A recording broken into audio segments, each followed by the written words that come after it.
Good morning mga mares! Ito naman po ang ating mini vlog number 16 na tayo mga mare. So yun, diniserye tayo ngayon mga mare. Ayun nga pala mga mare, nagpapalit ako ng beddings ng aming mga staycation. Ito pala ay isa sa mga unit namin na ginagawa naming staycation. So ganyan yung routine namin everyday, palit ng beddings. Kasi syempre kailangan ayusin.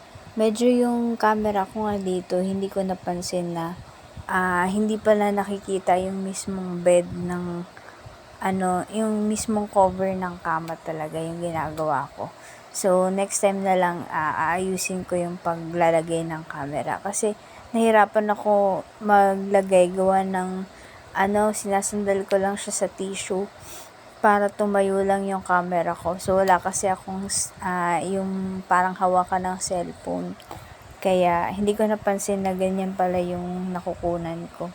So, yun mga mare, ang ginagawa ko dito ay nagpapalit na ako dito ng beddings. Kanina pa ako naglilinis dyan. Kaya lang, yan lang yung nakunan ko. Ganyan nga pala mga mare, pag nagpapalit kami ng bedding, make sure namin na walang gusot, maayos. Kasi may standard kami ng paglalagay ng beddings. Yun nga lang, hindi ko talaga siya nakunan dyan. Kasi nga, hindi ko rin napansin nung nag-take ako ng video. Pero yan, ganyan yung ginagawa namin. Talagang sure namin na walang buhok. Kasi yung mga guests, ayaw syempre nang may naiiwan na buhok. Kaya lang, minsan kasi mga mare, kahit nalabhan na siya, minsan nandun pa rin yung mga maliliit na buhok. So, yun tinatanggal namin mano-mano yun.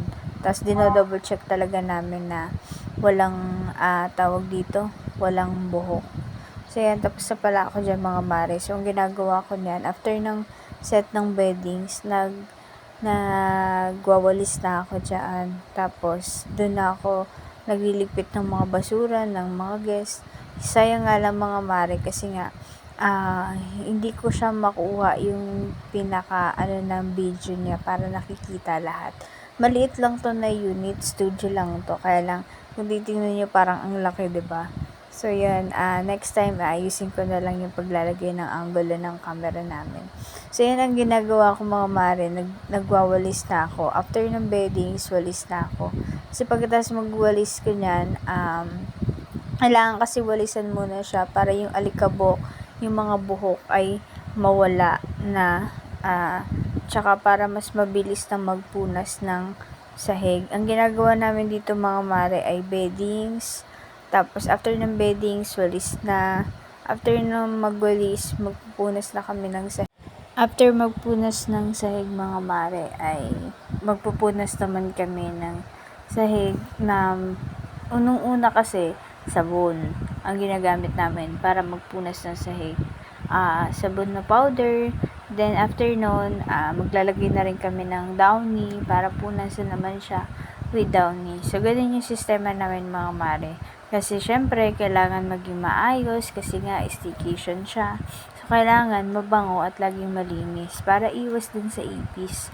Kasi mga mare, isa sa mga problem ng mga staycation ngayon is ipis, lalo na kapag summer. So, pagkatapos niyan mga mare, ang ginagawa namin after ng ganyan, punas na ng mga appliances. Then, after that, dun na sa may banyo na kami. So, yun na yung last namin. Tapos, tapon na ng basura. So, ganyan yung ginagawa namin sa araw-araw ng aming paglilinis mga mare. So, iyan lang muna ang ating content ngayon. Hanggang sa susunod.